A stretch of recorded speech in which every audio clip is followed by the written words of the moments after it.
यहाँ पर क्या हो रहा है, ये चीज़ करी। अब फर्स्ट नंबर पे जर्नलाइजिंग हो गई, day to day entry. Second number पे लेज़र पोस्टिंग हो गई। अब थर्ड नंबर पे क्या होता है देखो, अब थर्ड नंबर पे क्या होगा यहाँ पर। यस सर, आगे समझ में। ओके अभिषेक, तुमको भी आ रहा है ना? हाँ सर। ओके।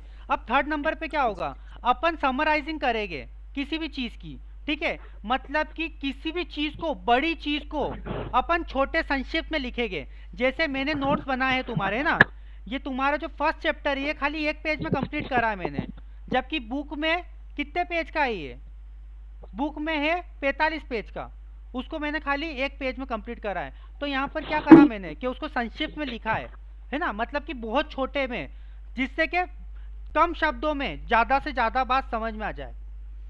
जैसे अपन एक बहुत बड़ी पिक्चर देखते हैं, है ना, तो बहुत बड़ी पिक्चर देखते हैं तो उस पिक्चर खाली 3 घंटे की होती है, लेकिन एक हीरो की पूरी लाइफ बता देते हैं उसमें, कि उससे बचपन से लेकर के बुढ़ापे तक उसमें क्या क्या हुआ है ना। तो उसी को क्या कहते हैं, समराइजिंग कहते हैं। क्योंकि मालिक के पास इतना टाइम नहीं है कि वो पूरे साल भर का सारी चीज़ें रामायण देखे।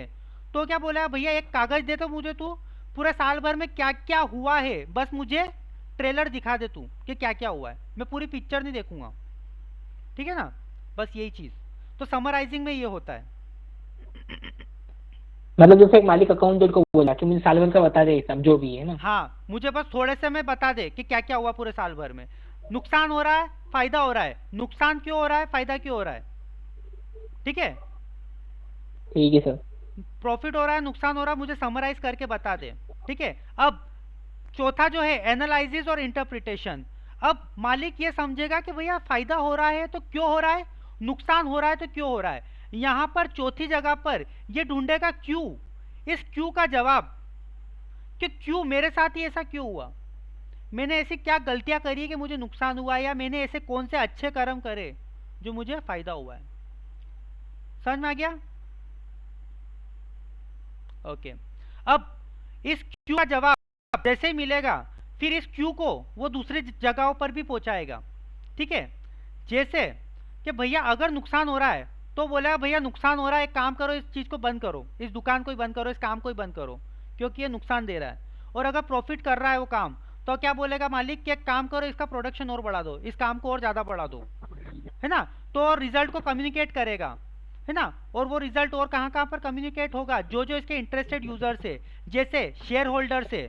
शेयर होल्डर्स पैसा क्यों डालेंगे किसी कंपनी में, क्योंकि वो कंपनी अच्छा प्रदर्शन कर रही है, लोगों को भरोसा आएगा कि अच्छा ये कंपनी बहुत अच्छा काम कर रही है। तब क्या होगा, जैसे तुम कोई पिक्चर देख के आए और तुमने बोला कि अरे बहुत बढ़िया पिक्चर है यार, तुम भी जा कर के देखो, अपने दोस्तों को बोला, है ना। तो दोस्त क्या बोलेगा, चल हम भी जा रहे हैं देखने के लिए। तो वहाँ पर तुमने क्या करा कि तुम पिक्चर देख के आए, तुम्हारे दिमाग में रिजल्ट आया कि अच्छा अच्छी है कि खराब है। उसके बाद तुमने और भी लोगों को बोला कि भैया पिक्चर अच्छी है खराब है। समझ में आया, कम्युनिकेटिंग द रिजल्ट में ये हो गया। तो इसकी कितनी प्रोसेस, 5 प्रोसेस। समझ में आ गया? हाँ सर। ओके। अब इसके उद्देश्य क्या होते हैं अकाउंटिंग के। पहला उद्देश्य होता है, लिख लो उद्देश्य, ऑब्जेक्टिव ऑफ अकाउंटिंग। पहला उद्देश्य रिकॉर्ड्स मेंटेन करना, कि भैया बही खातों को मेंटेन सर ये करना। क्लासेस ये भी क्या? आज की रिकॉर्डेड है ना? हाँ आज की, रिकॉर्डेड है ना क्लास? हाँ आज की भी रिकॉर्डेड रहेगी। ठीक है सर। अब डेली रिकॉर्डेड मिलेगी तुमको, लेकिन ठीक है। ऐसा नहीं है कि चलती क्लास में सो जाओ तुम। ये रिकॉर्डेड इसीलिए दिए मैंने ताकि तुम लोगों को कहीं पर वापस से कोई कुछ प्रॉब्लम आती है तो तुम खोल के वापस देख लो। ओके। एस्टिमेटिंग प्रॉफिट और लॉस।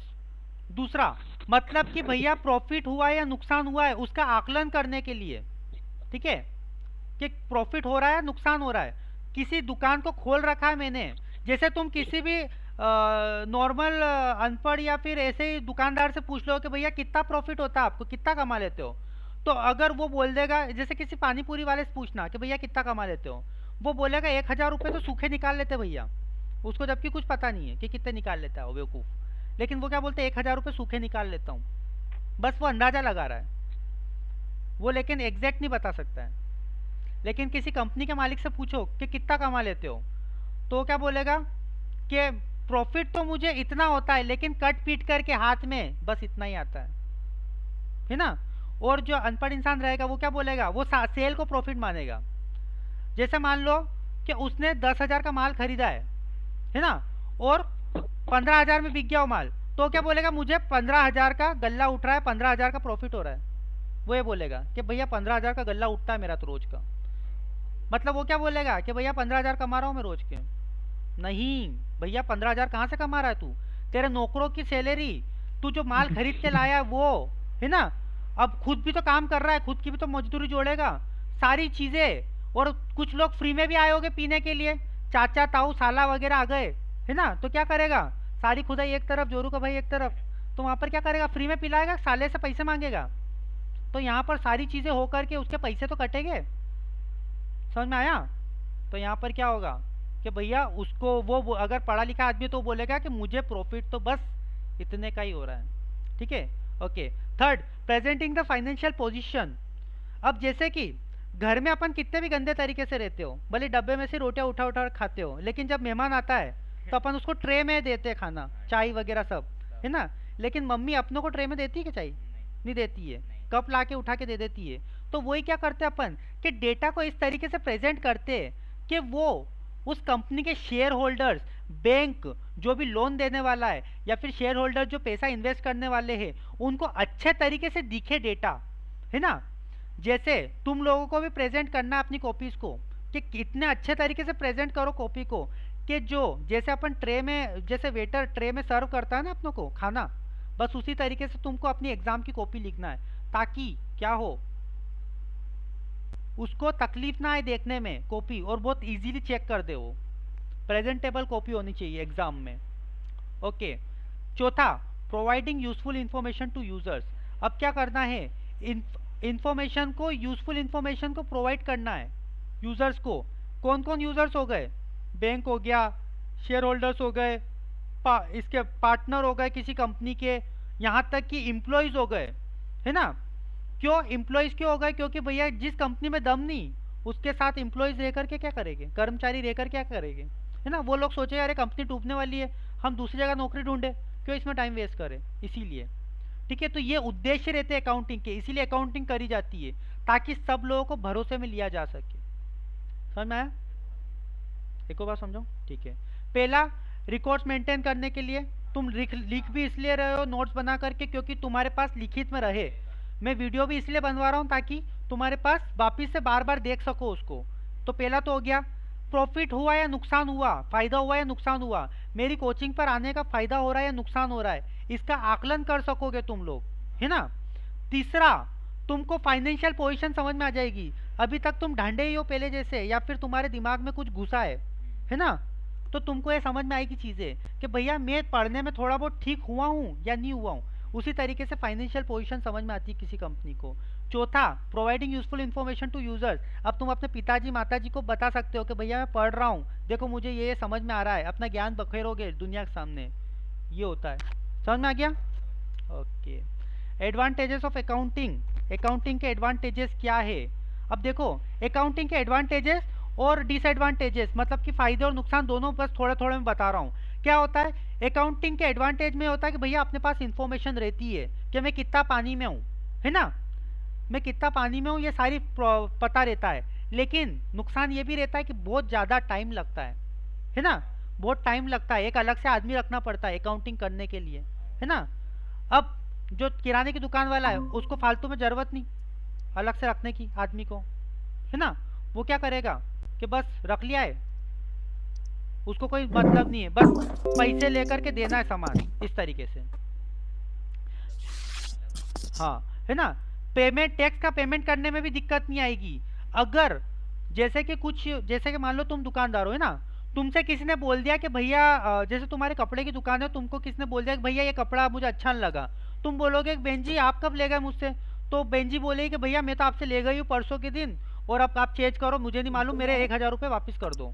तो भैया क्या बोलेगा कि चलो ठीक है ले जाओ पैसे 1,000 रुपये। लेकिन अगर तुम्हारे पास बिल है उसका, तो क्या होगा, अगर मान लो कि बहन जी पड़ोस की दुकान से खरीद के लाई है तो उसके पास बिल नहीं मिलेगा तुम्हारी दुकान का, लेकिन अगर तुम्हारी दुकान से लेके गई है तो बिल मिलेगा। अब उसने, बहन जी पड़ोस की दुकान से लेकर के आई थी और उसके पास बिल नहीं, और अगर उसने बोल दिया कि मैं आप पे कोर्ट में केस करूंगी, तो अपन क्या बोलेंगे, जाकर कोई दिक्कत नहीं है, मुझे कोई फर्क नहीं पड़ेगा। क्यों? क्योंकि मैंने तेरे को बिल दिया ही नहीं है, इसलिए। ठीक है ना, समझ में आ गया? सारी चीजें। अभिषेक चौहान, समझ में आ रही है क्या तुमको? हाँ सर। ओके। अब देखो इसकी ब्रांचेस कौन कौन सी होती है, शाखाएं कौन कौन सी होती है। इसका एक पेड़ होता है ना, जैसे पेड़ की एक शाखा होती है ना, पेड़ की जड़ तो ये होती है लेकिन इसकी शाखाएं अलग अलग होती है। तो इसका फर्स्ट होता है फाइनेंशियल अकाउंटिंग, जिसको तुम पढ़ते हो 11वीं और 12वीं में, तुम फाइनेंशियल अकाउंटिंग ही पढ़ते हो, ठीक है।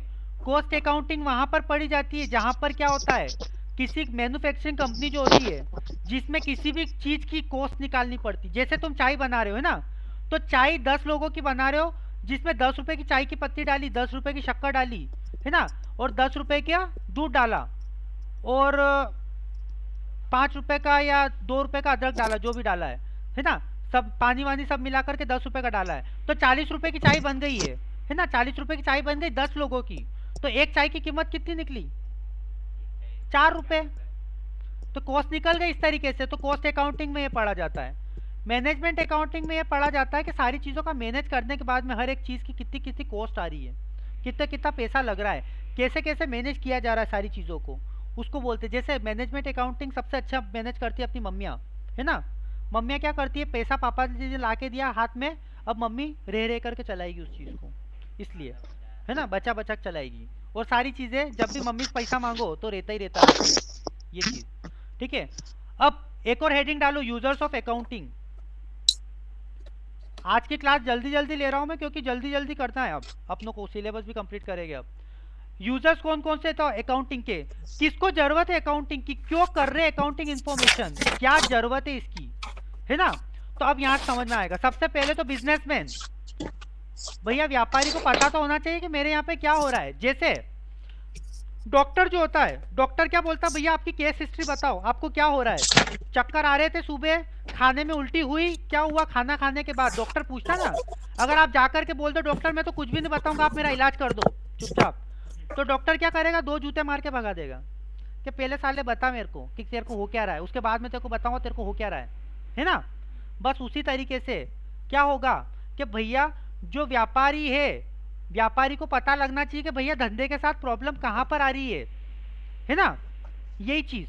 तो क्या होता है कि भैया क्योंकि व्यापारी जो होता है व्यापार में इन्वेस्टमेंट करता है, उसी तरीके से तुम्हारे पेरेंट्स तुम लोगों में इन्वेस्टमेंट कर रहे हैं, तो तुम्हारे पेरेंट्स भी क्या चाहते हैं तुमसे कि रिटर्न में कुछ मिले तुमसे, लेकिन तुम लोग क्या कर रहे हो, रिटर्न में कुछ दे रहे हो क्या, नहीं दे रहे हो।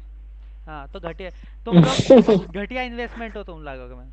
ओके, तो क्या चाहता है बिजनेसमैन, ओनर क्या चाहता है कि रिटर्न ऑन इन्वेस्टमेंट मिले, है ना। अब उसको रिटर्न ऑन इन्वेस्टमेंट का पता कैसे चलेगा, जब उसकी फाइनेंशियल हेल्थ पता चलेगी। जैसे डॉक्टर अपनी नर्व्स देख करके पता कर लेता है यहाँ पर कि भैया आपकी हार्ट बीट कैसी चल रही है, आपकी तबीयत कैसी है, उसी तरीके से बैलेंस शीट देख करके कोई भी बिजनेसमैन या कोई भी चीज़ बैलेंस शीट से पता कर लेता है। बैलेंस शीट जो होता है ना, बैलेंस शीट को हेल्थ कार्ड भी कहा जाता है बिजनेस का, बैलेंस शीट को हेल्थ कार्ड भी कहा जाता है। इसको कहीं ऊपर लिख लेना, इसको कहीं ऊपर लिख लेना, बैलेंस शीट को हेल्थ कार्ड कहा जाता है किसी कंपनी का।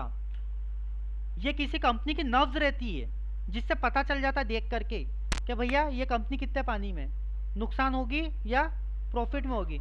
जैसे पूत के पग पालने में नजर आ जाते हैं ना, बस उसी तरीके से बैलेंस शीट होती है। हाँ ओके। अब मैनेजमेंट, मैनेजमेंट को भी पता होना चाहिए to evaluate the performance to take various decision. अब मैनेजमेंट बोल रहा है कि भैया जैसे मैनेजमेंट बोल रहा है पेड़ है और एक तालाब है। अब मैनेजमेंट ने क्या बोला कि इस मछली को निकालो, इस पेड़ पे चढ़ा दो, है ना, इस मछली को निकालो, इस पेड़ पे चढ़ाओ, और इस बंदर को निकाल के इस पानी में तैराओ, तालाब में, ठीक है। अब देखते क्या होता है, तो क्या होगा, दोनों मर जाएंगे, है ना। अब मैनेजमेंट को क्या जरूरत है कि भैया हमने गलत डिसीजन लिया था, बंदर भी मर गया, मछली मर गई, एक काम करते मछली को पानी में डालते, बंदर को पेड़ पे चढ़ाते, तो क्या होगा, इस चीज से मैनेजमेंट अच्छा रहेगा, बंदर बहुत फटफट फटफट चढ़ जाएगा पेड़ पे और मछली अच्छी तैरने लग जाएगी पानी में। तो यहाँ पर क्या हो रहा है, मैनेजमेंट अच्छे से होने लग जाएगा, समझ में आ गया। तो ये डिसीजंस लेने में, मैनेजमेंट के डिसीजंस लेने में ये फायदेमंद होता है अकाउंटिंग इंफॉर्मेशन। अब इन्वेस्टर्स जो होते जैसे मान लो पेरेंट्स है ना, पेरेंट्स अपने इन्वेस्टर्स हैं, पढ़ाई में इन्वेस्ट कर रहे हैं, है ना। अब पेरेंट्स को भी भरोसे में लेना जरूरी है मान लो पेरेंट्स को लग रहा है कि अपना बच्चा कुछ नहीं कर रहा है ना, बस कुछ नहीं कर रहा है, आवारागर्दी कर रहा है, तो क्या करेंगे?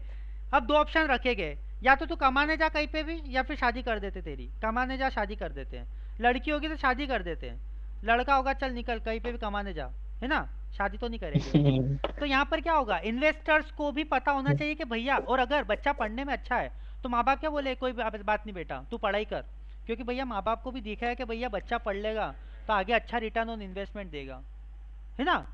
बोलते हैं ना शेर का बच्चा एक ही अच्छा, मतलब कि क्या होगा कि एक ही बच्चा अगर 1 लाख रुपए महीने कमाएगा तो कौन सा माँ बाप को बुरा लगेगा, है ना। तो यहाँ पर क्या होगा कि वो सेफ्टी भी देखते हैं इन्वेस्टर्स, और क्या करते हैं कि अगर उनके इन्वेस्टमेंट पे ग्रोथ होती है, और फ्यूचर भी देखते हैं अपने बिजनेस का। जैसे जो पेरेंट्स होते हैं अपना बुढ़ापा देखते हैं कि बुढ़ापे में रोटियां देगा कि नहीं बच्चा, क्योंकि उसके खुद के रोटियां खाने के लाले पड़ जाएंगे। अगर बच्चा अनपढ़ निकल गया, गरीब निकल गया, अगर अनपढ़ निकला तो गरीब होगा, और अगर गरीब निकल गया तो पेरेंट्स के रोटियों के लाले पड़ जाएंगे, है ना। और पेरेंट्स के रोटियों के लाले पड़ जाएंगे तो क्या सोचेगा, साले को अभी से कमाने के लिए भेज दो, पढ़ तो रानी हूँ भी, है ना। तो यहाँ पर क्या होगा, इसीलिए इन्वेस्टर्स जो होते हैं उनको भी ये चीज़ तैयार होना चाहिए कि भैया हमारे ऊपर किस तरीके से क्या हम लोग कर रहे हैं, ठीक है। ओके, क्रेडिटर्स को भी पता होना चाहिए, है ना, to assess the financial capability ability to of business to pay debts. अब देखो क्या होता है ना, क्रेडिटर्स जो होते हैं मतलब कि अपने कर्जदार, अपनों को जो कर्ज देते अपनों को, वो होते हैं क्रेडिटर्स। जैसे बैंक्स वगैरह ये सब लोग, ये लोग क्या करते हैं, जैसे अपन किसी से 1,000 रुपये भी लेने जाएंगे, जैसे कोई दोस्त है अपन ने उससे 1,000 रुपये लेने गए, तो क्या बोलता है कि भाई तू देगा कैसे मुझे, तेरी तो इतनी औकात ही नहीं है ना, तू देगा कैसे, सबसे पहले सामने वाला यही पूछेगा कि तू देगा कैसे। लेकिन रतन टाटा 1,000 करोड़ रुपए भी लेने जाएगा तो भी उसको कोई पूछेगा नहीं तू देगा कैसे, भैया पता है पीछे इतनी बड़ी कंपनी है, आराम से चुका देगा अपने पैसे। समझ में आ रही चीज, पकड़ पा रहे हो क्या बोल रहा हूँ हाँ मैं? सर। ओके, तो क्रेडिटर्स को भी ये पता होना जरूरी है कि भैया मेरी फाइनेंशियल कैपेसिटी कैसी है, मैं पैसे चुका सकता हूँ या नहीं, है ना। Okay, lenders to assess repaying capacity crediting worthiness of the business. Lenders में मतलब कि अपने जो जमींदार से या जो भी चीजें जो अपन ने गिरवी रख रखी है वगैरह वगैरह चीजें, है ना, उन पर भी कि भैया अपन चीज खत्म कर देंगे या फिर उसको वापस लौटा करके पैसे दे देंगे, इस तरीके से। तो यहाँ पर लेंडर्स को भी पता होनी चाहिए सारी चीजें। टैक्स अथॉरिटीज को भी पता होनी चाहिए, जैसे जो सरकार वगैरह टैक्स लेती है ना। अब जैसे कि सोनू सूद के यहाँ पे क्या पड़ गया था, छापा पड़ गया था अभी, क्योंकि सोनू सूद क्या कर रहा था, मदद हाँ करे जा रहा था, किसी को समझ में नहीं आया इतना पैसा ला कहाँ से रहा है ना। तो अब यहाँ पर अगर फाइनेंशियली अगर आप लोगों को अपने आप को करके बताओगे कि भैया देखो मैं इतना पैसा यहाँ से ला रहा हूँ, तो सरकार भी क्या बोले कि भैया ये तो इसके पास तो सारा हिसाब है कि ये पैसा इस खदान से ला रहा है और यहाँ पर बहा रहा है ना। तो भैया यहाँ पर ये, लेकिन ये पता नहीं चल रहा सरकार को कि ये खदान का है सोनू सूद के मामले में, तो उसकी इनकम टैक्स जो है छानबीन कर रही है ना। इसलिए जबकि अंबानी के पास में सारी लिखित में चीजें, भले झूठ हो कुछ भी हो, लेकिन अंबानी के पास लिखित में कि भैया मेरे पास इतना इतना पैसा यहाँ से आता है, ठीक है। ओके, इम्प्लॉइज भैया जैसे मान लो कि जैसे इम्प्लॉइज होते हैं, है ना। जैसे एक लड़के का किस्सा सुनाता हूँ, एक लड़के के माँ बाप बहुत गरीब थे, ठीक है, तो उसने एक लड़की के यहाँ पे घर जमाई बनने को तैयार हो गया हो, है ना। उसने सोचा कि यार मेरे माँ बाप तो गरीब है, मैं दूसरे के यहाँ पे घर जमाई बन जाता हूँ, वहाँ पे आराम से बैठे बैठे रोटियां तो मिलेगी, है ना। तो यहाँ पर क्या एम्प्लॉयज भी ऐसे ही रहते हैं कि जहाँ पर प्रॉफिट मिलेगा वहाँ पर भाग जाएंगे, है ना।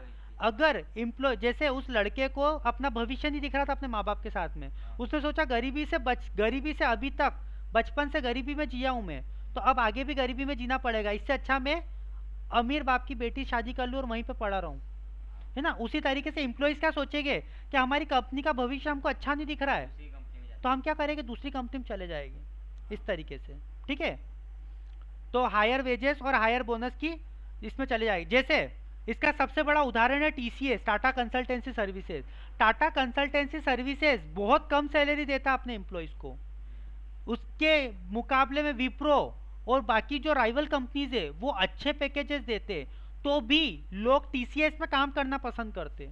क्यों? क्योंकि टीसीएस का सुनहरा भविष्य दिखता है लोगों को कि कुछ भी हो जाए टीसीएस हमको डूबेगा नहीं और हमको डुबाएगा नहीं, निकालेगा नहीं। कोरोना पीरियड में भी इसने निकाला नहीं लोगों को, लेकिन जो दूसरी कंपनीज थी इन लोगों को निकालना पड़ा।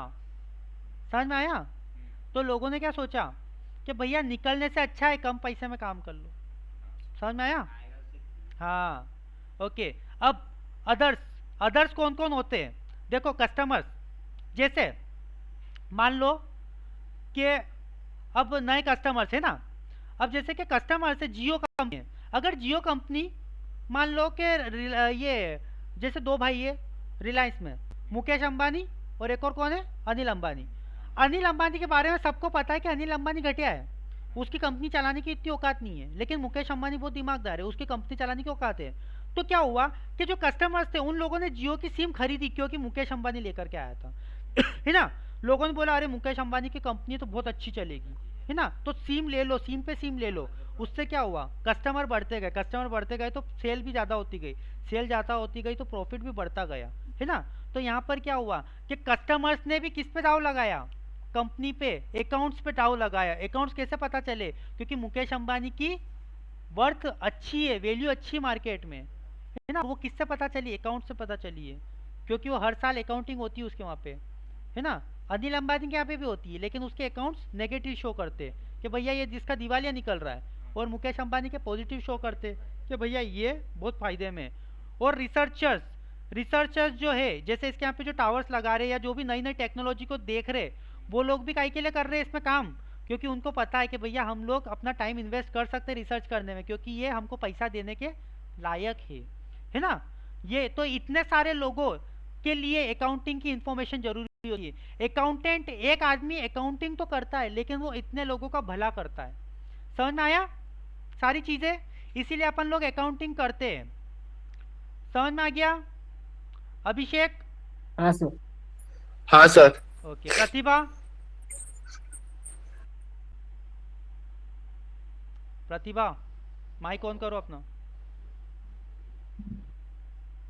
आगे समझ में। ओके। अब चार चीजें लिख लो, चार चीजें होनी चाहिए अकाउंटिंग के विशेष गुण, characteristics of accounting information. Accounting information के कैरेक्टरिस्टिक में चार चीजें होनी चाहिए।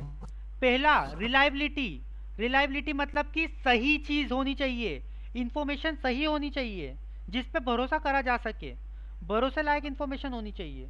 मतलब कि मान लो कि मुकेश अंबानी को करोड़ों का नुकसान हो रहा है, लेकिन आपने अकाउंट्स में बता दिया कि भैया करोड़ों का प्रॉफिट हो रहा है, तो क्या होगा, झूठ तो एक दिन पकड़ा जाएगा, है ना। जैसे इसके साथ में किंगफिशर के साथ में पकड़ा गया, किंगफिशर बता ये रहा था कि भैया मैं बहुत पैसे वाला हूँ, जहाजों में घूम रहा था महंगे महंगे में, लेकिन फिर क्या हुआ, बैंकों ने खुलासा करा कि भैया इसका दिवालिया निकल गया है, तो एकदम से भागना पड़ा उसको रातों रात। ये जानते हो किंगफिशर, विजय माल्या?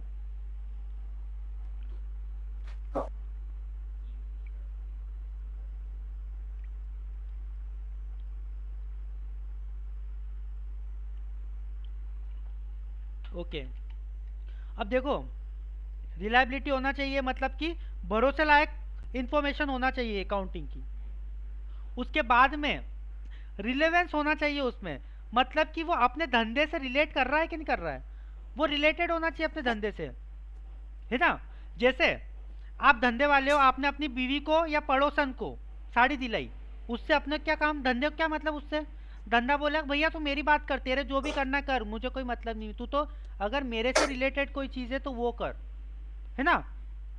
तो धंधे से रिलेटेड होना चाहिए वो चीज़, उसमें रिलीवेंस होना चाहिए। अंडरस्टैंडेबिलिटी होना चाहिए, मतलब ये कि अकाउंटिंग की भाषा में होना चाहिए वो चीज़, ऐसा नहीं है कि आप कुछ भी लिख रहे हो, है ना। वो चीज़ अंडरस्टैंडेबल होना चाहिए, समझने लायक होना चाहिए। और चौथा कंपेरेबल होना चाहिए। एक साल 500 का प्रॉफिट हुआ था, इस साल 1000 का प्रॉफिट हुआ है, जो भी नुकसान हुआ है, जो भी हुआ है, तो पिछले साल इतना हुआ था, इस साल इतना हुआ है, तो पिछले साल से अपन कंपेयर कर रहे हैं उसको, है ना। वहीं पर अकाउंटिंग फायदेमंद होती है, इस साल इतना है, दूसरे साल इतना था, इस तरीके से कंपेरेबिलिटी होना चाहिए। जैसे अपने पेरेंट्स भी कंपेयर करते हैं ना पड़ोसियों के बच्चों से, अपने अपनों को, कि पड़ोसी का बच्चा ऐसा है, तू तो ऐसा है नालायक, बस वही चीज़ होना चाहिए। या फिर पिछले साल तेरे इतने कम परसेंट बने थे या ज़्यादा परसेंट बने थे, इस साल इतने कम क्यों बने, ये चीज़। तो कंपेरेबिलिटी होना चाहिए। तो चार चीज़ें बहुत ज़रूरी है इसमें, लिस्ट बना के लिखना, पहला रिलायबिलिटी, रिलेवेंस, अंडरस्टैंडेबिलिटी और कंपेरेबिलिटी। ओके अब कुछ चीजें लिखवा रहा हूं मैं, इनको लिखना। हेडिंग लिखो बेसिक अकाउंटिंग टर्म्स। जो अकाउंटिंग में प्रयोग होने वाली जो चीजें हैं, जो क्वेश्चंस रहेंगे वहां पर मत पूछना सर ये क्या होता है वो क्या होता है, इसलिए पहले से बता रहा हूँ कि सारी चीजें होती क्या है। सर 1 मिनट रुकना। हाँ, बेसिक अकाउंटिंग टर्म्स, अकाउंटिंग की बोलचाल वाली भाषा में बोलने वाली चीजें, हिंदी में जो अपन बोलचाल में लिखते हैं ना, वो वाली भाषा में जो चीजें अकाउंटिंग की भाषा में, उनको क्या बोलते? असेट। पहले बिजनेस ट्रांजैक्शन लिखो, पहला पॉइंट बिजनेस ट्रांजैक्शन, पहला point business transaction. Business transaction वो घटना है जो पैसे से रिलेटेड है, वो घटना है जिसमें पैसा जुड़ा हुआ है, ठीक है। बिजनेस ट्रांजैक्शन, बिजनेस ट्रांजैक्शन वो घटना जो पैसे से जुड़ी हुई है और जो अपने धंधे से जुड़ी हुई है, पैसे से जुड़ी हुई है और अपने धंधे से जुड़ी हुई है। ट्रांजैक्शन मतलब होता है पैसे से जुड़ी हुई कोई घटना, और बिजनेस ट्रांजैक्शन होता है व्यापार से और पैसे से जुड़ी हुई घटना, ठीक है ना। ओके, असेट मतलब होती है संपत्ति, असेट मतलब संपत्ति। जैसे अपना घर अपनी संपत्ति होती है, वैसे ही धंधे की संपत्ति दुकान होती है, और उसके अंदर जो भी जिस भी चीज की दुकान है, वो साड़ियों की दुकान है तो उसके अंदर जितनी भी साड़ियाँ पड़ी होगी वो उसकी संपत्ति कहलाएगी, है ना। ये सारी चीजें, गले के अंदर 100 रुपये पड़े होगे तो वो उसकी संपत्ति है धंधे की, ठीक है, इस तरीके से। अब संपत्ति में भी बहुत सारी संपत्तियां होती है। नॉन करेंट असेट होती है, टेंजिबल असेट होती है, इनटेंजिबल असेट होती है, करेंट असेट होती है ना। अब देखो नॉन करेंट असेट में क्या होता है कि लॉन्ग टर्म के लिए यूज के लिए होती है, ठीक है। जैसे प्रॉफिट हो गया, जिससे कि क्या होता है, प्रॉफिट जनरेट होता है, इनकम जनरेट होती है। जैसे क्या, अपनी दुकान है या फिर कोई भी चीज़ है वो होती है, ठीक है।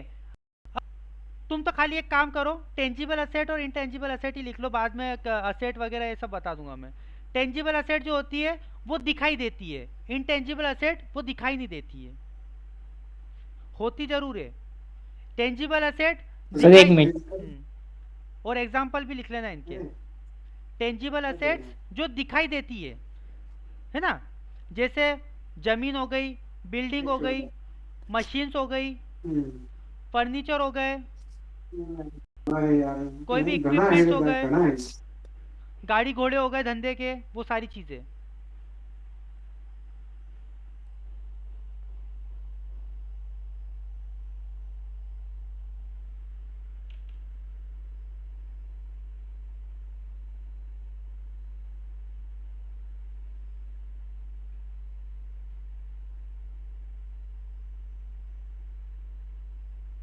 ओके, ये हो गया। अब इनटेंजिबल असेट में लिखो जो चीजें दिखाई नहीं देती है लेकिन होती जरूर है, जो चीजें दिखाई नहीं देती लेकिन होती जरूर है ना।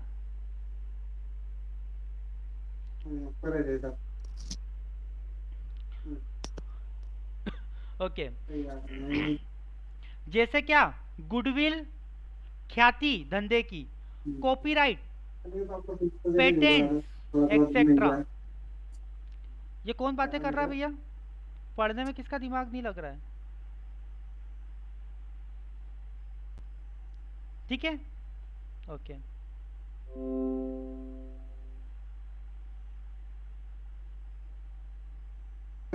सर पेटेंट मतलब क्या होता पेटेंट मतलब कि जैसे तुमने कोई भी चीज को इन्वेंशन करा है ना, जैसे मैंने एप्लीकेशन का इन्वेंट करा है, जैसे इसमें एआई सिस्टम डाला है तो मैं पेटेंट करवाऊंगा इसको अभी, क्योंकि मैंने इसको एआई सिस्टम डाला है। पूरी दुनिया में आप कुछ अलग काम कर रहे हो और आपका कोई को चुरा ना ले उस आइडिया को, है ना, और आपका अकेला स्वामित्व हो उस पर, अकेला अधिकार हो उस पर, पूरी दुनिया में कोई चीज़ उसको कॉपी ना कर सके, उसको बोलते हैं पेटेंट।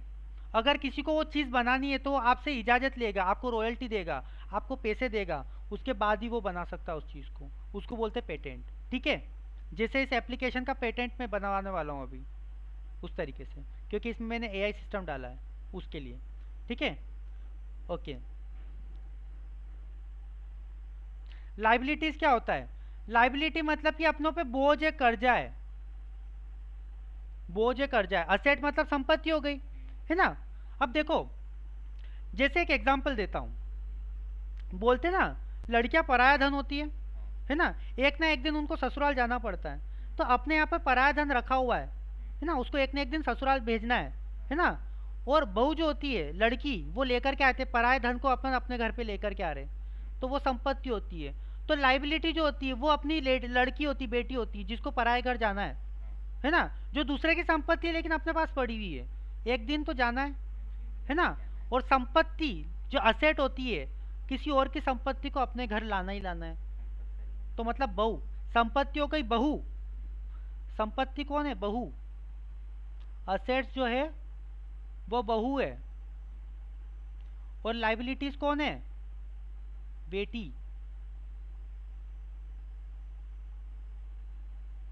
समझ में आ रही बात? लाइबिलिटी मतलब कर्ज चुकाना है, किसी का कर्ज ले रखा अपन ने, चुकाना है, ठीक है। Liabilities are claims of creditors against the business, ठीक है, ओके। अब इसमें भी करेंट लाइबिलिटी होती है ना, कंटिंजेंट लाइबिलिटी होती है, नॉन करेंट लाइबिलिटी होती है, ये सारी चीज़ें बताऊंगा मैं, ठीक है। अब कंटिंजेंट लाइबिलिटी जो होती है वो एक्चुअल लाइबिलिटी नहीं होती है ना, ओके। लाइबिलिटी मतलब अभी तो लिख लो कि भैया कर्ज चुकाना है, बस इस तरीके से। जैसे इसका एग्जांपल लिख लेना, bank overdraft, bank overdraft, trade creditors और आउटस्टैंडिंग एक्सपेंसेस। बैंक ओवरड्राफ्ट का मतलब ये होता है कि जब करेंट अकाउंट बनता है अपना, है ना, और अपने पास में कुछ पैसे नहीं रहते, जैसे अपनों को व्यापार करना है, धंधा तो करना है ना, लेकिन अपने पास अभी पैसे नहीं है बैंक में इतने, तो अपन बैंक से बोले ये काम कर, मेरा कर्जा तू दे दे अभी, मैं तेरे को थोड़े दिन बाद दे दूंगा। तो बैंक बोलता है कोई बात नहीं, अपन तो दोनों, तेरा तो बैंक में खाता है ही सही, तू तो रोज 10-15 लाख के ट्रांजेक्शन करता, अगर 1-2 लाख मैं दे दूंगा अभी, कोई बात नहीं, मुझे भरोसा है तुझ पे। बैंक बोलता है कि मुझे भरोसा है तू लौटा देगा, तो बैंक क्या करता है, उस कर्जे को तुम्हारी तरफ से चुका देता है, ठीक है। ट्रेड क्रेडिटर्स क्या होते हैं? जो तुम्हारे जिसको तुमको पैसा देना बाकी है, किसी ने तुमको सामान दिया था लेकिन तुमने अभी तक उसका पैसा चुकाया नहीं है, चुकाओगे तो सही, चुकाना पड़ेगा किस दिन, वरना वो आके मारेगा तुमको दुकान पे, तो वहाँ पर क्या हो रहा है? ट्रेड क्रेडिटर्स होते हो। आउटस्टैंडिंग एक्सपेंसेस, अपन ने बिल भरा नहीं है, अपन को दुकान का रेंट देना था, भरा नहीं है, बिजली का बिल देना था, भरा नहीं है, भरना तो पड़ेगा वरना लाइट काट जाएगा या फिर दुकान से लात मार के निकाल देगा, तो क्या होगा? करना तो है सारी चीज़ें, ठीक है। तो ये क्या है? कर्जा है, चुकाना तो पड़ेगा ये चीज़ें, वरना काम रुक जाएगा, बस, ओके। कैपिटल, कैपिटल मतलब होता है पूंजी, है ना। ये एक व्यापारी के द्वारा, बिजनेस के मालिक के द्वारा, धंधे के मालिक के द्वारा एक इन्वेस्टमेंट करा जा रहा है धंधे के अंदर। धंधे वाला अपने धंधे में एक इन्वेस्टमेंट कर रहा है ना, उस पर एक दाव लगा रहा है और तुझे मुझे कमा के देना है। व्यापारी व्यापार को बोलता है कि मैं तुझ में इन्वेस्ट कर रहा हूँ, तुझे मुझे वापस से रिटर्न में देना है पैसा, प्रॉफिट कमा करके। मैं तुझे एक लोन के रूप में दे रहा हूँ पैसे, तुझे वापस से मुझे रिटर्न करना है इसको, है ना, ब्याज सही देना है या प्रॉफिट निकाल करके देना है, ठीक है, ये चीज़ होती है। इसका मतलब ये नहीं होता है the owners investment does not mean the exact amount he puts into start the business, the capital of the owner will increase when he makes profit. जब ओनर की कैपिटल जब बढ़ जाती है, जैसे मान लो कि किसी ने 100 रुपये लगाए हैं, तुमने अपने धंधे में 100 रुपये लगाए, प्रॉफिट हुआ 10 रुपये का, तो अब तुम्हारा कैपिटल कितने की हो गई? 110 रुपये हो गई तुम्हारी कैपिटल, क्योंकि प्रॉफिट के 10 रुपये भी इसमें जुड़ गए, है ना। अगले साल अगर तुमने नहीं निकाला इसमें से कुछ भी पैसा, तो अगले साल अगर फिर से 10 रुपये प्रॉफिट हो रहा है या 20 रुपये प्रॉफिट हो रहा है, तो 130 रुपये हो जाएगा, क्योंकि 30 रुपये जुड़ गए इसमें, इस कैपिटल में। समझ में आया? वो होता है कैपिटल, है ना, पूंजी होती है, ठीक है, ओके। ड्राइंग्स मतलब क्या होता है कि तुमने, किसी व्यापारी ने पूंजी लगाई थी व्यापार के अंदर, लेकिन अचानक उसकी बीवी की तबीयत खराब हो गई, तो अब इलाज तो करवाना पड़ेगा, बीवी को मरने के लिए तो छोड़ नहीं सकता हो, तो क्या करेगा? धंधे के पास जाएगा, बोलेगा देख मैंने तुझ में 1 लाख रुपए डाले थे, मुझे मेरी बीवी का इलाज करवाना है, एक काम कर मुझे 5,000 रुपये उधार दे दे, है ना, मुझे 5,000 रुपये वापस दे दे, जो मैंने तुझ में लगाए थे, तो क्या होगा कि भैया वो 5,000 रुपये बिजनेस दे देगा उसको, लेकिन उसने ड्राइंग कर ली है, मतलब कि जिस थाली में खाया उसी में छेद करा, मतलब कि जिस गल्ले में उसने पैसे डाले थे वापिस उस गल्ले में से पैसे निकाल भी लिए उसने। ठीक है, ये चीज़ करी है उसने, इसीलिए उसको क्या बोला जाता है, ड्राइंग्स कहा जाता है। और ये नेगेटिव कैपिटल होती है, नेगेटिव कैपिटल होती है, क्योंकि उसने पैसे डाले थे वापस से निकाल लिए उसने पैसे, इसलिए। हाँ, है ना, थोड़े बहुत ही निकाले हैं, लेकिन निकाले तो है इस तरीके से। जैसे मान लो कि पापा ने तुमको पॉकेट मनी दी 100 रुपए की, पापा ने तुमको 100 रुपए दिए। अब पापा को तम्बाकू खाने की लत लगी, पापा ने बोला बेटा यार 5 रुपए दे तो जेब से निकाल के। तुम बहुत बुरे मन से दोगे, अरे यार पापा ने 100 रुपए दिए और 5 रुपए हमसे मांग रहे हैं, लेकिन देना तो पड़ेगा। अब तुम्हारे जेब में कितना बच जाएगी, 95 रुपीज। समझ में आ गया अभिषेक? हाँ सर, आ गया। प्रतिभा, माइक ऑन करके बोलना। प्रतिभा है भी क्या नहीं इधर? आ गया सर। ओके। अब रेवेन्यू क्या होती है? रेवेन्यू क्या होता है? आ रेवेन्यू, गया सर समझ में। ओके ओके, ठीक है। Revenue is the increase in asset without a corresponding increase in liability और ऑनर्स इन्वेस्टमेंट। रेवेन्यू जो होता है वो असेट का बढ़ना होता है ना, मतलब कि कैश का बढ़ना या किसी भी चीज का बढ़ना, लेकिन प्रॉफिट में बढ़ना, है ना। क्या होता है रेवेन्यू, मतलब कि बढ़ना किसी भी चीज में। जैसे कि तुमने 10 रुपए की चीज को 12 रुपए में बेच दिया, तो 2 रुपए तुमने रेवेन्यू कमा लिए इसमें। ठीक है, तुम्हारा पैसा जो है ये 12 रुपए रेवेन्यू हो गया तुम्हारा, है ना। इंक्रीज इन लाइबिलिटी और owners investment according to the financial standard, inflow और others enhancements of asset to the an entity from delivering or producing goods, rendering service और other activities। मतलब क्या, डिलीवरिंग और प्रोड्यूसिंग गुड्स में, मतलब कि कोई भी चीज बढ़ रही है, तुम्हारी असेट्स बढ़ रही है, कुछ भी चीज बढ़ रही है ना, कोई भी संपत्ति बढ़ रही है तुम्हारी, है ना। या तो तुमने डिलीवर करा हो किसी गुड को, किसी माल को डिलीवर करा है कहीं पे, या फिर तुमने किसी माल को पैदा करा है ना, किसी भी चीज की वजह से बढ़ रहा है, तो उसको क्या कहते हैं, रेवेन्यू बोलते हैं। ठीक है, ओके। गुड्स क्या होता है? गुड्स मतलब माल। ठीक है, गुड्स मतलब क्या होता है, माल, है ना। अब देखो, गुड्स मतलब माल तो होता है। अब एक चीज समझ लेना, लिख लेना इसको, ये गुड्स का ही सारा खेल होता है धंधे में, इस चीज को ध्यान रखना। तो गुड्स जो होता है, बेचते समय सेल्स कहलाता है, सेल्स अकाउंट जाता है बेचते वक्त। खरीदते वक्त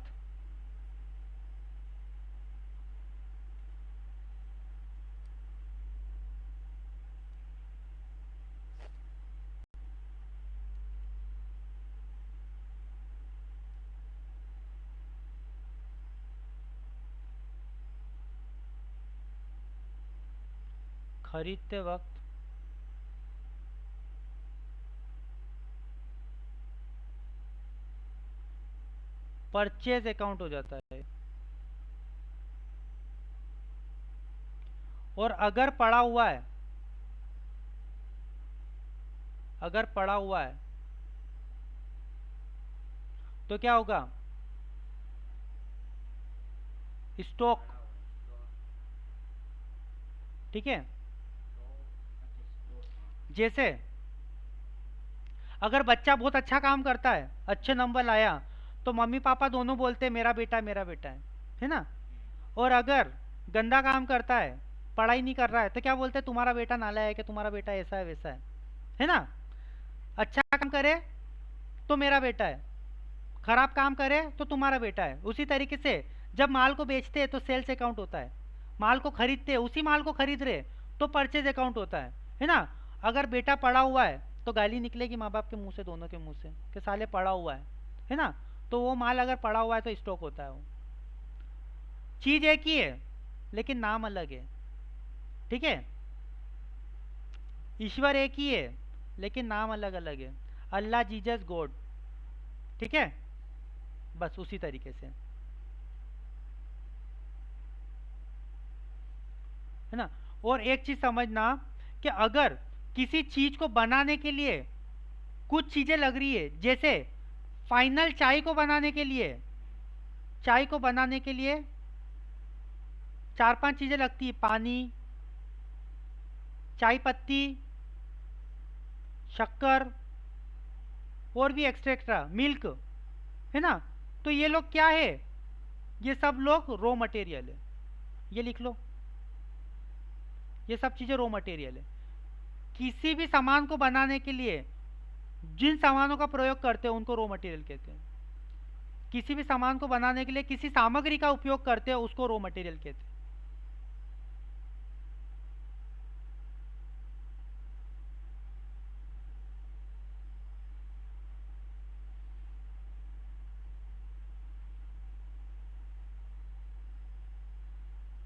और इसी में एक और चीज लिख लेना, गुड्स लिखा पे, गुड्स लिखा है पहले हेडिंग, ओके। इसमें एक और चीज ऐड कर लेना, हम जिस चीज का धंधा करते हैं हमारे लिए वो गुड्स हो जाता है। हम जिस चीज का धंधा करते हैं हमारे लिए वो गुड्स हो जाता है ना। बाकी का चीज, बाकी का सामान हमारे लिए गुड्स नहीं होता है। जिस चीज का धंधा करते हैं, जैसे हम लोग गेहूं का धंधा करते हैं तो गेहूं हमारे लिए गुड्स हो गया। अगर फर्नीचर का धंधा करते तो फर्नीचर हमारे लिए गुड्स हो गया। ठीक है ना। अगर गेहूं का धंधा करते तो गेहूं अगर गुड्स है तो फर्नीचर फर्नीचर ही होगा, है ना। जैसे अगर तुम्हारे पापा तुमको बेटा बोलते तो पड़ोसी के बच्चे को बेटा नहीं बोलेगे, उसको उसके नाम से ही पुकारेंगे, है ना। बेटा खाली तुम्हारे लिए उपयोग करेंगे वो, है ना। लेकिन दूसरे के, उस पड़ोसी के जो पापा है वो भी खुद उसके बेटे के लिए बेटा यूज करेंगे, तुम्हारे लिए बेटा थोड़ा ना उपयोग करेंगे, तुमको तुम्हारे नाम से बुलाएंगे। बस गुड्स में यही होता है, जिसका धंधा है उसी चीज को अपन गुड्स बोलेंगे। बाकी और कोई भी चीज अपन खरीद रहे, बेच रहे, कुछ भी कर रहे तो उसके नाम से ही काम करेंगे। ठीक है, समझ में आ गया?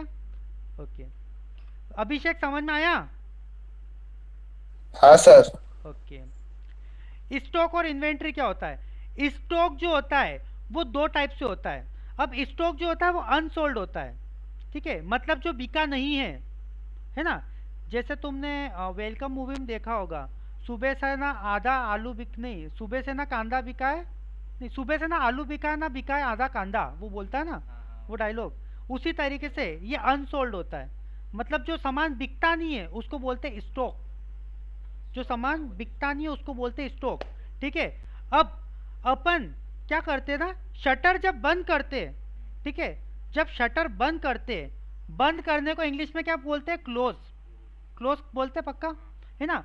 तो जब बंद करते वक्त, अपन बंद करते वक्त जितना सामान पड़ा है शटर के अंदर वो होता है क्लोजिंग स्टॉक। और जब दूसरे दिन अपन शटर खोलते हैं तो सामान तो उतना ही मिलेगा, है ना, कि अंडे तो दे नहीं देगा सामान, तो उसी को ओपनिंग स्टॉक कहते हैं। शटर खोली, ओपन करी तो ओपनिंग स्टॉक, जब बंद करी रात को जाते वक्त तो वो क्लोजिंग स्टॉक। समझ में आया? उसी तरीके से 31 मार्च के दिन पूरे इंडिया में क्या होता है, साल का आखिरी दिन होता है 31 मार्च के दिन, फाइनेंशियल ईयर का। तो 31 मार्च के दिन क्लोजिंग स्टॉक होता है, क्लोजिंग होता है, और 1 अप्रैल के दिन ओपनिंग होता है। ये लिख लेना यहाँ पे भैया सब लोग, 1 अप्रैल के दिन ओपनिंग होती है और 31 मार्च के दिन क्लोजिंग होती है। अब ये ओपनिंग स्टॉक और क्लोजिंग स्टॉक तुम्हारे अकाउंट्स में हर सवाल में घूमेगा और 12th में हर लगभग हर चैप्टर में ही आएगा ये, तो इसीलिए ध्यान रखना इस चीज को। ओपनिंग स्टॉक साल के शुरुआत में होता है और क्लोजिंग स्टॉक साल के आखिर में होता है, और जो साल के आखिरी में बचता है अगले साल शुरुआत में वही बचेगा, है ना। आप रात को शटर बंद करके गिन के गए हो कि भैया 10 साबुन की बच्चियां पड़ी है, तो दूसरे दिन 11 या 9 थोड़ी ना हो जाएगी। दूसरे दिन शटर खोल के देखोगे तो उतनी की उतनी पड़ी रहेगी। वो तो अंदर ऐसा तो है नहीं कि कोई भूत घुस करके नहा रहा होगा जो घिस जाएगा साबुन, है ना। ओके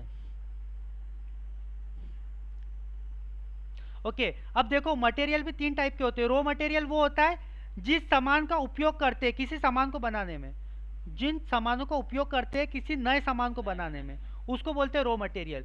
वर्क इन प्रोग्रेस मतलब वो होता है कि भैया सामान, जैसे मैं एक एग्जांपल देता हूँ, है ना, एक अच्छा एग्जांपल देता हूँ। जैसे एक समोसे वाला है, ठीक है, एक समोसे वाला है, उसकी एक कढ़ाई है, ठीक है ना, समोसे वाली कढ़ाई है, वो क्या लेगा, आलू लेगा, है ना, आलू लेगा, दूसरे नंबर और गैस, मैदा, है ना, और भी बहुत सारी चीज़ें लेगा, और भी ऐसी बहुत सारी चीज़ें ले लेगा, जैसे कि हो गया आलू, हल्दी और मिर्ची, मसाला जो भी है ना, मसाला जो भी है, ये सब लेगा।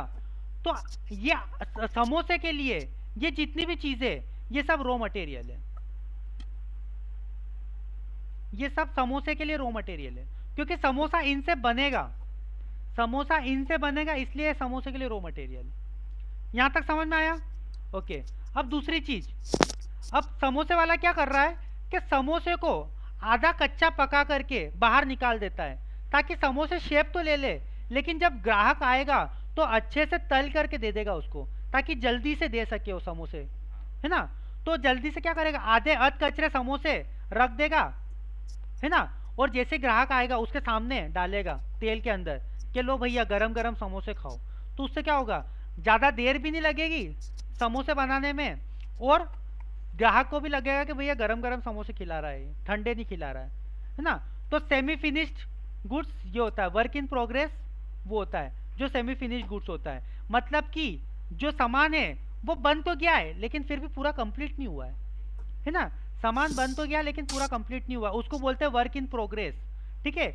और फिनिश्ड गुड्स उसको बोलते हैं कि भैया समोसे बन गए, तल करके ट्रे में रख दिए, बेचने को तैयार है लेकिन बिके नहीं है, बेचने को तैयार है लेकिन बिके नहीं है, उसको बोलते हैं फिनिश्ड गुड्स।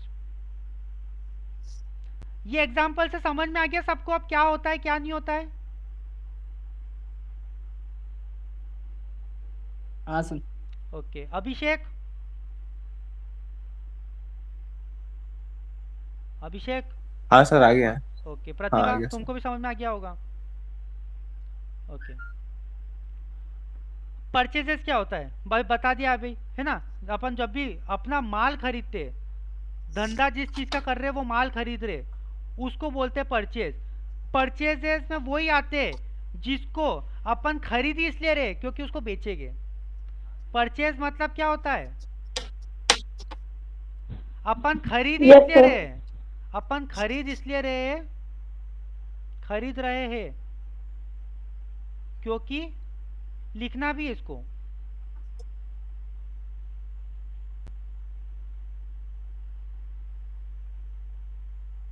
क्योंकि बेचना है।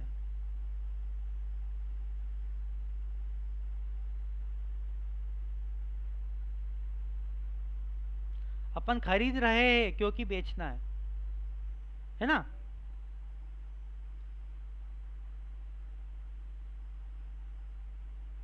ओके,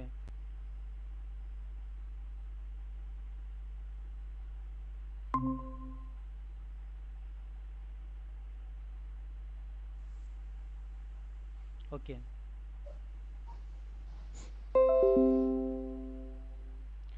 अब देखो अपन कोई भी संपत्ति खरीदते या कुछ भी करते, वो परचेज नहीं कहलाती है ना, खाली माल ही कहलाता है परचेज। जैसे अपन फर्नीचर खरीद रहे या कुछ भी चीज़ खरीद रहे, वो परचेज नहीं कहलाएगा, उसका वहाँ पर उसका माल का नाम ही आएगा। अगर फर्नीचर है तो फर्नीचर ही आएगा, उसको अपन परचेज नहीं लिखेंगे, ठीक है ना। बस जो धंधे की चीज़ है उसी को परचेज लिखेंगे। और सेल्स में भी ऐसा ही है, ठीक है। सेल्स में भी क्या होगा, संपत्ति को अगर अपन बेच रहे, फर्नीचर को अपन बेच रहे तो वो सेल नहीं कहलाएगी। अपन जिस माल को खरीदते हैं ताकि बेच सके उसी को सेल कहलाएंगे बेचते वक्त, ठीक है। डेटर्स क्या होते हैं, डेटर्स मतलब वो होते हैं जिनमें अपन पैसा मांगते हैं, जिनमें अपन पैसा मांगते हैं अपने, जिसमें अपन कर्जा मांगते हैं, ठीक है ना। जिसको अपन ने माल बेचा था और पैसा लेना बाकी है, पैसा लेना बाकी है। डेटर और क्रेडिटर्स में डिफरेंस पता नहीं होता लोगों को, इसलिए लिख लो इन दोनों का फर्क। पैसा लेना बाकी है। एक काम करो तुम तो इस तरीके से लिखना,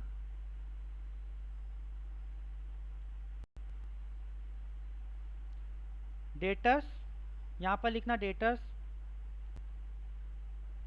और यहाँ पर क्रेडिटर्स।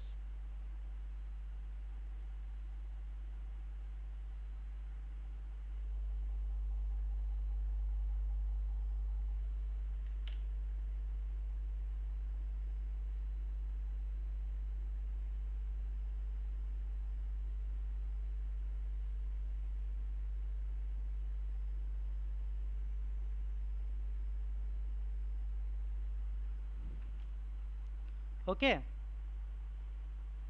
ओके, तो डेटर्स जो होते हैं जिससे पैसा लेना बाकी है, क्रेडिटर्स जिसका पैसा दे बाकी है, लिख लेना जिसका पैसा देना बाकी है। क्रेडिटर्स में देखो ना, ऊपर डेटर्स है, नीचे क्रेडिटर्स है, तो तुमको ऐसे लिखना है यहाँ पर, डेटर्स में जिसको पैसा लेना बाकी है जिससे, और क्रेडिटर्स में जिससे पैसा देना बाकी है।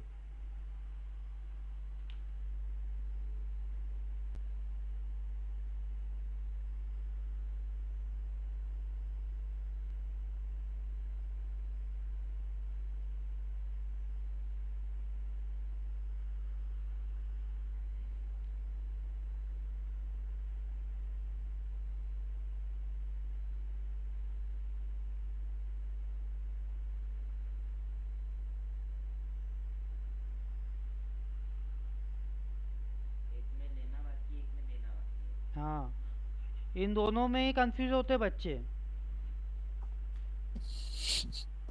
है ना। ओके, अब प्रॉफिट क्या होता है?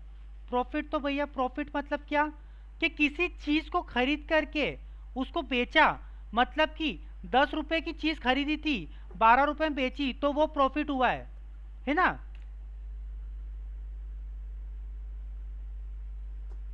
ठीक है, ये लिखो।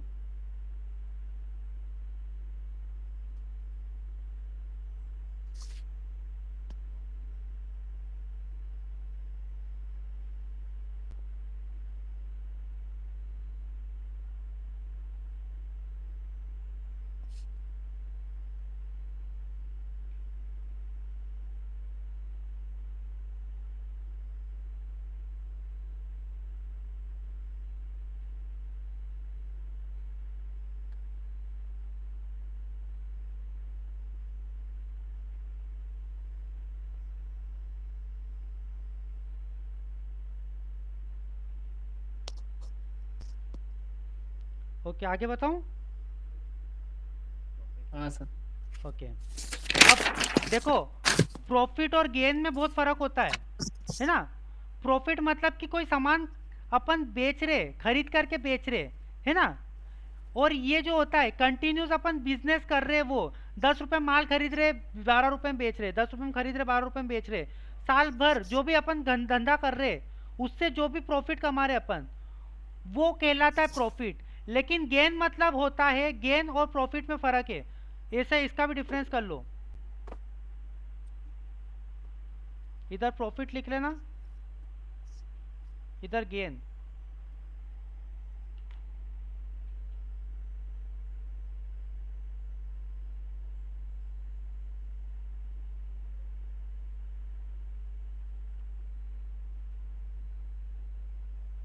ओके, प्रॉफिट में लिखना कि जिस चीज से धंधा कर रहे अपन, जिस चीज का धंधा कर रहे उसको खरीद करके बेच रहे 10 रुपए में, तुम तो ये लिखना 10 रुपए वाला एग्जाम्पल लिखना, 10 रुपए में खरीदना और 12 रुपए में बेचना, है ना। तो 2 रुपए का जो हो रहा है वो प्रॉफिट हो रहा है, 2 रुपए का प्रॉफिट हो रहा है। ठीक है, लेकिन गेन में क्या होता है कि गेन में अपन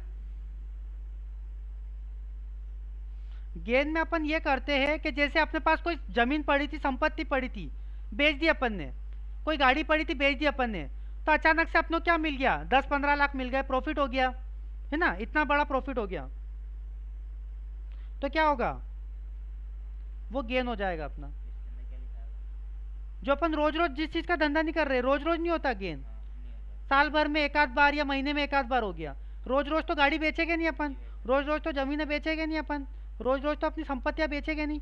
संपत्ति बेच के जो भी फायदा होता है, गेन में लिखो, संपत्ति बेच के जो भी फायदा होता है उसको गेन कहते हैं। संपत्ति बेच के जो भी फायदा होता है उसको गेन कहते हैं।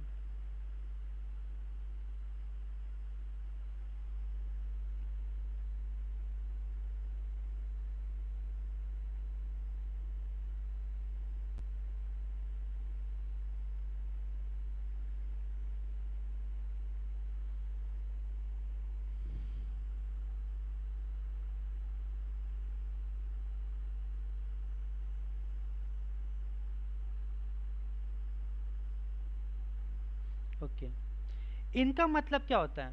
देखो, तुमने सुना होगा आमदनी अट्ठानी खर्चा रुपया, है ना। मतलब ये कि कुछ भी अपनों को, देखो धंधा करते ना अपन, तो क्या होता है कि अपन जब धंधा करते हैं तो अपने को बहुत सारे खर्चे करने पड़ते हैं, है ना, और उसी के बाद अपनी कमाई होती है।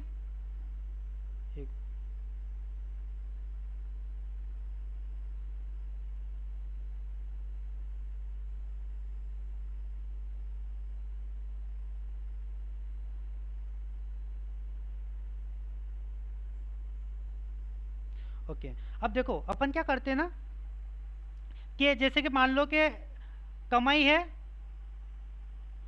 कमाई है 10 लाख रुपए की कमाई हुई है, ठीक है ना, और खर्चा हुआ है 8 लाख रुपए का, ठीक है ना, 8 लाख रुपए का खर्चा हुआ है। तो अपन क्या करेंगे, मतलब कि 2 लाख रुपए जो है वो इनकम है। समझ में आ गया? इनकम मतलब क्या, कि ज्यादा कमाई कम खर्चा, ज्यादा कमाई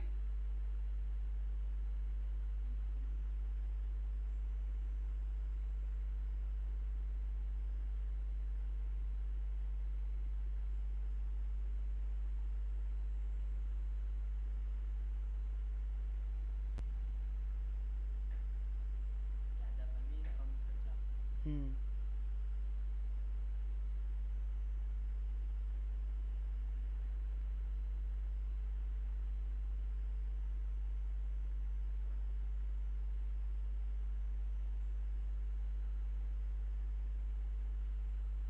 ज्यादा कमाई कम खर्चा, ठीक है ना। एक्सपेंस, अब देखो एक्सपेंस में क्या होता है, एक्सपेंस जो है वो फ्रेंच वर्ड से आया गया है ना, एक्सपेंडर, मतलब क्या, खर्चा करना अपनों को, ठीक है ना। अब क्या होता है कि अपन, जैसे कि इसमें उल्टा होता है बिल्कुल इस तरीके से, कि अपन क्या कर रहे हैं कि भैया खर्चा ज़्यादा कर रहे हैं और कमाई कम कर रहे हैं। इनकम और एक्सपेंस दोनों एक दूसरे के उल्टे होते हैं, इनकम और एक्सपेंस एक दूसरे के उल्टे होते हैं। समझ में आ रहा है?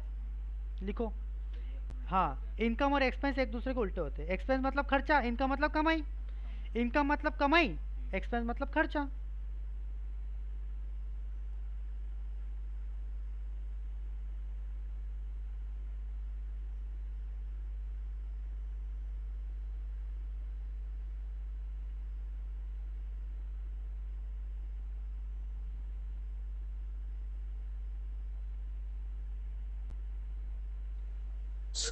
सर और कितने टर्म है?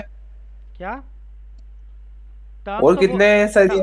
टर्म्स तो बहुत सारी है, लेकिन एक साथ इतनी सारी नहीं करवा रहा हूँ, मुझे समझ में आ रहा है तुम इसलिए पूछ रहे हो क्योंकि तुमको क्लास खत्म करवानी है। नहीं, थोड़ा खत्म भी करा दिया सर। हाँ अभी हाँ, हाँ यही हाँ बात है, बोलना हाँ मुंह पे। हाँ, कोई बात है नहीं। सर, हमें हाँ हाँ, समझ वो रहा हूँ, हाँ हाँ सेकंड लेसन का ही। अरे समझ गया हूँ, समझ गया, टेंशन मत लो, बस करवा ही मैं रहा खुद हूँ। ही अरे बोलने सर, वाला था। हमें ट्वेल्थ ट्वेल्थ क्लास का पढ़ाइए ना सर, क्या? ट्वेल्थ क्लास का पढ़ाइए सर। अबे 12th क्लास का तो गधे पढ़ाऊंगा, लेकिन तुमको ये चीजें समझ में ही नहीं आ रही है ना, मैंने देखी है तुम्हारी, इसलिए तुमको ये चीजें समझ में ही नहीं आ रही, इसीलिए तो ये पढ़ा रहा हूँ मैं। सर अभी टाइम वैसे कम है सर, सर। आपको कब क्या? ओके, एक्सपेंडिचर लिख लो, बस इसकी क्लास आज ही करवा रहा हूँ ताकि तुमको दिक्कत नहीं आएगी फिर। ओके, अरे एक्सपेंडिचर, सर, क्या बोलो? सर क्लास तो लंबी चलेगी तो कोई बात नहीं, लेकिन सर वो अपने वो वाले टाइम हो गया करवाएंगे। अभिषेक, कल पढ़ेंगे, कल पढ़ेंगे सुनो अब। सुनो सुनो, तो तुमको सारी टर्म्स पता है फिर इसकी? अरे सब पता नहीं है लेकिन पता नहीं है फिर?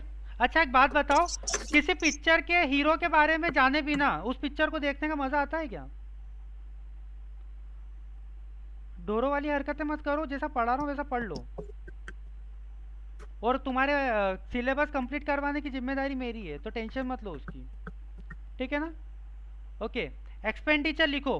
Okay okay sir. एक्सपेंडिचर वो होते हैं, तुम कोई भी संपत्ति, कोई भी माल या सर्विसेज खरीदते हो, है ना? कोई भी संपत्ति, असेट, माल जिसका तुम धंधा करते हो या कोई भी सर्विस खरीदते हो, उसको बोलते हैं एक्सपेंडिचर करना। क्योंकि तुम काहे के लिए खरीदते हो? तुम्हारी वो जो संपत्ति होती है, तुम उसको आगे या तो बेचने के लिए काम में आओगे, तुम्हारा सीधा सीधा खर्चा नहीं है वो। जैसे तुम अपने, एक तरीके से इन्वेस्टमेंट है, एक्सपेंडिचर जो होता है एक तरीके से इन्वेस्टमेंट होता है। क्योंकि अपन जब संपत्ति खरीद रहे तो भैया कभी ना कभी अपने को बेचने के काम में आएगी। अपन घर वगैरह खरीदते तो घर वाले सोचते हैं चलो अपने पास घर पड़ा है, कभी भी कोई मुसीबत आई तो अपन बेच देंगे। माल खरीदते, पता है कि भैया बेचने के लिए खरीद रहे हैं, है ना? और सर्विसेज भी ले रहे, तो भैया अपन आगे काम में आएगी इसलिए सर्विस ले रहे, इसलिए। तो लिखो इसको, एक्सपेंडिचर। एक्सपेंस और एक्सपेंडिचर में फ़र्क होता है। एक्सपेंस अपन खर्चा करने के लिए, उससे आगे कुछ फ़ायदा होगा उससे कोई मतलब नहीं है, लेकिन एक्सपेंडिचर में वो चीज़ अपने लिए काम की है। एक्सपेंडिचर एक तरीके से संपत्ति है।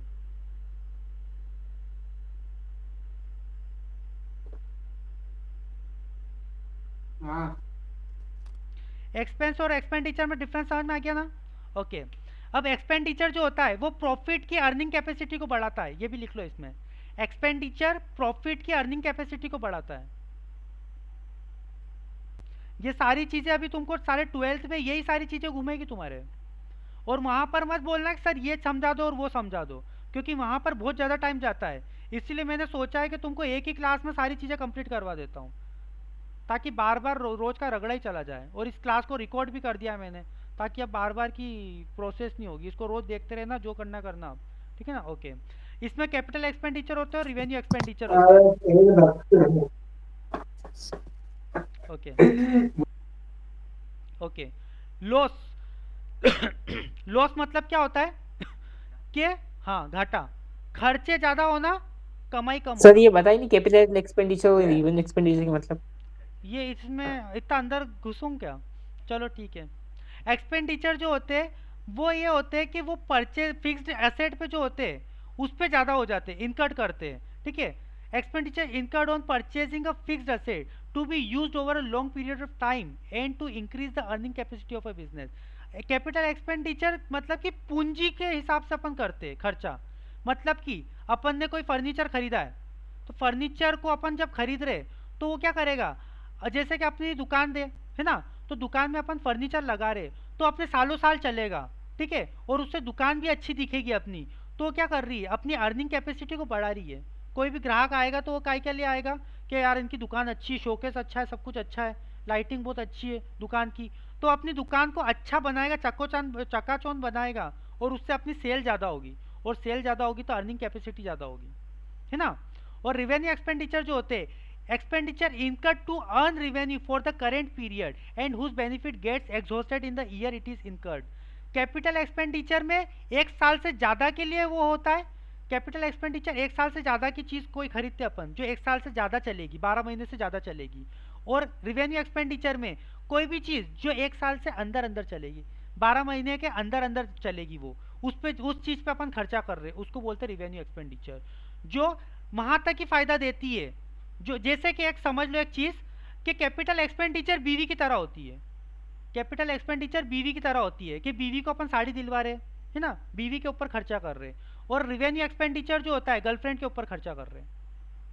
गर्लफ्रेंड ज़्यादा दिन नहीं रहेगी, बीवी सालों साल चलेगी, है ना? गर्लफ्रेंड क्या है, बस कुछ ही दिन चलेगी, ठीक है? वो होता है रिवेन्यू एक्सपेंडिचर। समझ में आ गया? Okay sir. लॉस तो तुमको पता ही है क्या होता हाँ है। सर, सही साठ समझ में आ गया। ओके। आउटस्टैंडिंग एक्सपेंसेस, बस 10 मिनट की क्लास हो रहे। आउटस्टैंडिंग एक्सपेंसेस, क्या हुआ क्या हुआ क्या हुआ? ओके। आउटस्टैंडिंग एक्सपेंसेस जो पैसे क्या है देने के बाकी है, किसी ने कमा लिए या फिर अपन वो खर्चा कर चुके, अपन सर्विस ले चुके लेकिन पैसा देना बाकी है। जैसे कि अपन किसी के किराए के मकान में रह चुके पूरे महीना भर लेकिन उसको रेंट देना बाकी है ना। जैसे तुमको मैं पढ़ा चुका हूँ, पूरा महीना पढ़ा चुका हूँ, अगर उसकी फीस लेना बाकी है, ठीक है। प्रीपेड एक्सपेंसेस क्या होते हैं? प्रीपेड एक्सपेंसेस वो होते हैं कि अभी तक सर्विस नहीं लिए लेकिन फ्यूचर मतलब कि पहले से पैसा देना है आपको। जैसे मेरे यहाँ पर मैंने प्रीपेड सर्विस कर रखी है कि आप लोगों को एडवांस में फीस देना पड़ेगी, है ना। 5 दिन पढ़ने के बाद में एडवांस फीस देना पड़ेगी। क्यों? क्योंकि भैया बच्चे क्या करते, फीस नहीं देते, भाग जाते, है ना। तो क्या करते हैं हम लोग कि प्रीपेड फीस लेते हैं, एडवांस फीस लेते हैं। जैसे तुम लोग भी रिचार्ज डलवाते हो, उसमें क्या करते हो, एडवांस में पहले रिचार्ज का पेमेंट कर देते हो, उसके बाद महीना भर चलाते रहते हो मोबाइल, बस वो होता है। तो आउटस्टैंडिंग और प्रीपेड में डिफरेंस समझ में आ गया? क्योंकि ये क्वेश्चंस में आएगी इसलिए इसको समझ लिखो रे तुम, आउटस्टैंडिंग और प्रीपेड। अभिषेक समझ में आया आउटस्टैंडिंग और प्रीपेड? हाँ सर आ गया। लिख लिया सर। चलो फर्क बताओ। हाँ सर लिख लिया प्रवीण ने। अभिषेक फर्क बताओ आउटस्टैंडिंग और प्रीपेड में जल्दी से। सर आउटस्टैंडिंग और प्रीपेड में फर्क हाँ बताओ। प्रीपेड मतलब आउटस्टैंडिंग मतलब सर अदत्त व्यय पूर्वदत्त व्यय हिंदी में मतलब वो खर्चा। हाँ क्या? हाँ सर जैसे वही मैं बता रहा हूँ सर। बोलो जल्दी सर ये जो खर्चा होता है सर आउटस्टैंडिंग, ये मतलब ये खर्चा देना बाकी होता है उसको। और जो प्रीपेड एक्सपेंसेस है सर वो पहले से उस खर्चे का पहले से भुगतान कर दिया जाता है। हाँ और वो तो एक पेमेंट इन एडवांस होता है, वो तो तुमने जो बताया प्रीपेड एक्सपेंसेस है ही नहीं वो। हाँ इसीलिए मतलब सुनो, इसीलिए क्या होता है ना कि जो ज़्यादा होशियारी मारते हैं ना, जो शॉर्टकट ढूंढते हैं ना, वो शॉर्टकट ही ढूंढते रह जाते हैं। इसलिए थोड़ा ढंग से पढ़ लो इस चीज़ को। आउटस्टैंडिंग एक्सपेंसेस वो होते हैं कि अपन सर्विस ले चुके लेकिन अभी तक पैसा नहीं दिया है। सर्विस ले चुके, लिखो, सर्विस ले चुके लेकिन पैसा नहीं दिया है। प्रीपेड एक्सपेंसेस पैसा दे चुके लेकिन सर्विस लेना बाकी है। पैसा दे चुके, सर्विस लेना बाकी है।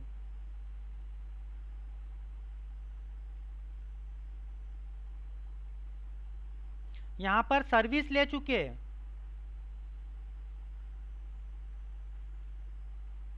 ये सारी टर्म्स अभी आएगी और फिर जब मैं समझाऊंगा और अगर किसी ने पूछी वहां पर ध्यान रखना। ये वीडियो देख कर, ये वीडियो को 2-4 बार और देख लेना भले। सर्विस ले चुके, पैसा देना बाकी है। प्रवीण तुम भी कहीं पर भी अब डाउट हो गया क्लियर हो जाएगी अब। लिख लिया तो लिख लिए। ठीक है ओके। कैपिटल का मतलब तुमको पता है, पूंजी होता है ना। अकाउंटिंग साइकिल का मतलब भी पता है कि पूरी साइकिल घूमती है। ट्रांजैक्शन का मतलब बिजनेस ट्रांजैक्शन वगैरह। कैश ट्रांजैक्शन और क्रेडिट ट्रांजैक्शन का मतलब क्या होता है, डिफरेंस चलो बताओ। तुम बताओ अभिषेक, कैश ट्रांजैक्शन और क्रेडिट ट्रांजैक्शन का मतलब क्या होता है?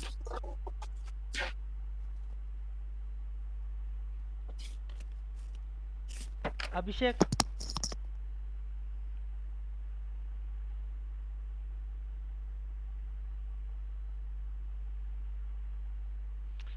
अबे यार, कैश का होता है नगद।